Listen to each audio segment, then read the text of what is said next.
Assalamualaikum warahmatullahi wabarakatuh. Pada video kali ini saya akan membahas sedikit tentang ilmu tajwid yang berhubungan dengan nun sukun atau tanwin.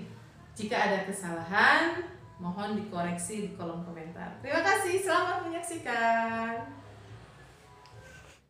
Dalam membaca Al-Quran ada huruf nun yang disukun ataupun tanwin, di mana nun disukun ini dibaca akhirnya dengan bunyi en, fathah tain dibaca an, kasroh tain dibaca in, dan domah tain dibaca un. Nah, bunyi nun sukun atau tanwin fathah tain an, in, ataupun un ketika menghadapi huruf hijaiyah. Huruf hijaiyah itu adalah huruf a, ba, ta, tha, ja, ha, kha, da, za, ro, za, sa, sha, so, do, to, zo, a, gha, fa, ko, ka, la, ma, na, wa, ha, ya. Nah, apabila nun sukun atau tanwin menghadapi huruf hijaiyah yang ini, maka hukum bacaannya dibagi menjadi 4 macam.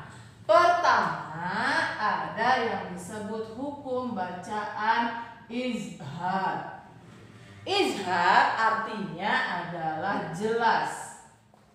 Nah, huruf izhar ini memiliki 6 huruf saja, di mana apabila nun sukun ataupun tanwin menghadapi huruf izhar, maka dibacanya jelas en. Betul-betul jelas en. Apa saja huruf izhar? Pertama adalah huruf alif atau huruf a, kita pindahkan ke sini. Yang kedua, ha. Nih, yang kedua ha, kita pindahkan. 3, kha. 4, huruf a. Nih, huruf a.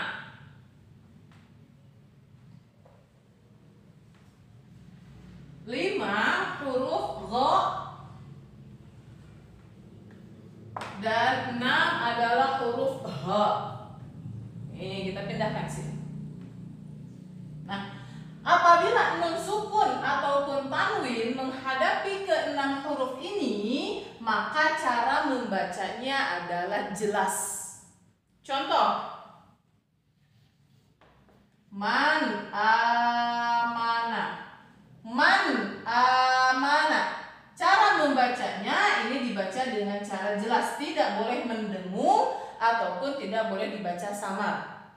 Contoh yang lain, sami'un alim. Nah, di sini ada tanwin menghadapi huruf a, sami'un alim. Maka cara membacanya ini harus dibaca jelas. Nah, ini disebut hukum bacaan izhar. Kedua, nun sukun atau tanwin apabila menghadapi huruf hijaiyah, hukum bacaan yang kedua adalah idgham. Idgham dibagi menjadi 2 bagian. Ada idgham bi gunnah, ada idgham bila gunnah. Idgham bi gunnah adalah bacaan apabila nun sukun atau tanwin menghadapi huruf idgham bi gunnah, maka cara membacanya sedikit ditahan. Apa aja huruf idgham bi gunnah? Ini ada 4. Pertama, huruf mim. Kita pindahkan. 2, na. 3, wa.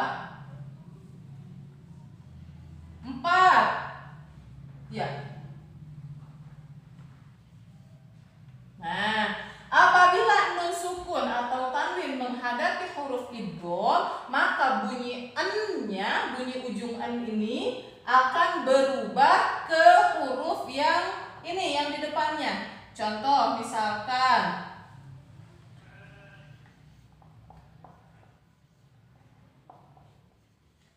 nih, contoh min yauma tidak dibaca min, tapi bunyi an ini berpindah ke huruf yang di depannya menjadi mi yauma. Contoh yang lain misalkan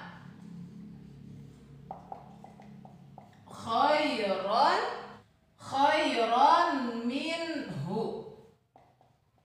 Nah, di sini lihat ada tanwin menghadapi huruf mim, bukan alif nih. Kalau ini kan tidak ada syakalnya, tidak ada fathah, tidak ada kasrah, tidak ada domah. Tapi yang di depan tanwin ini, fathah 2 ini adalah ini huruf mim yang memiliki syakal.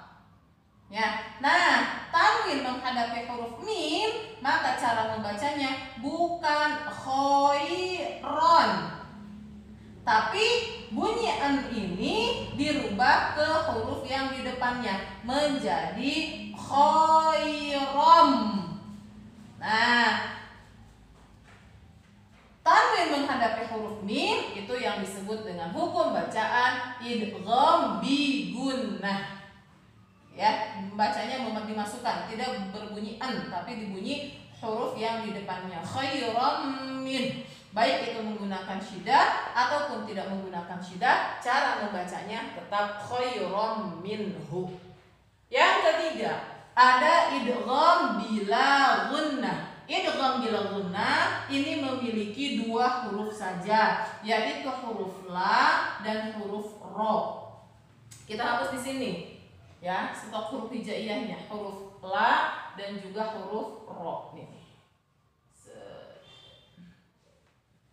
Nah, apabila nun sukun atau tanwin menghadapi huruf la dan juga huruf ro, maka bunyi en dirubah menjadi el atau er. Contoh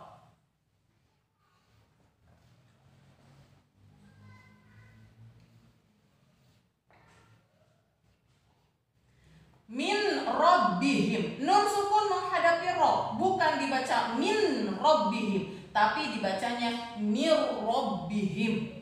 Ro ya, baik itu ada syiddahnya ataupun tidak, tetap dibacanya mir rabbihim. Nun sukun menghadapi huruf ro, ini hukum bacaannya adalah idgham bila gunnah. Yang keempat, nun sukun atau tanwin menghadapi huruf hijaiyah, hukum bacaannya adalah iqlab. Iqlab memiliki 1 huruf, yaitu ba. Cara membaca iqlab yaitu memasukkan bunyi an berubah menjadi bunyi Contoh, kita hapus dulu di sini stopnya ya. Contoh min ba'di.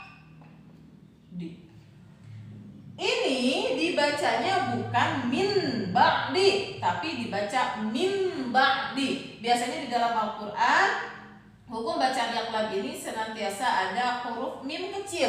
Ini menandakan bunyi an dirubah menjadi bunyi mim ba'di. Nah, ini ya, nun sukun menghadapi huruf ba, hukum bacaannya adalah iqlab atau tanwin. Contoh misalkan, nah nih,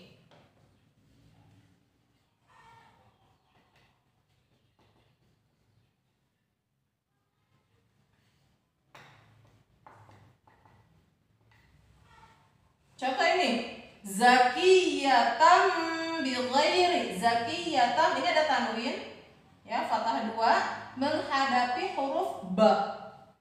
Maka cara membacanya adalah zakiyatam, bukan zakiyatan, tapi zakiyatam bi. Nah, tadi menghadapi ba, ini adalah hukum bacaan iqlab.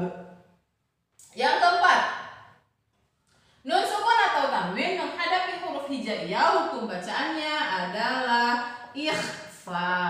Apa huruf ikhfa ini sisanya? Sisanya huruf ikhfa. Jumlahnya ada 15. 1, 2, 3, 4, 5, 6, 7, 8, 9, 10, 11, 12, 13, 14, 15. Ini apabila nun sukun menghadapi ini huruf sisa yang ini, yang 15 ini, maka hukum bacaannya adalah ikhfa. Bagaimana cara membacanya? Dibaca samar antara bunyi en dengan bunyi eng. Contoh, min qabl. Min qabli, bukan dibaca min, tapi dibaca sama seperti huruf eng. Min qabli. Min qabli, bukan min qabli, juga bukan min qabli, tapi min antara huruf n dengan eng. Ya, dan juga apabila tanwin menghadapi huruf-huruf hijaiyah yang 15 ini.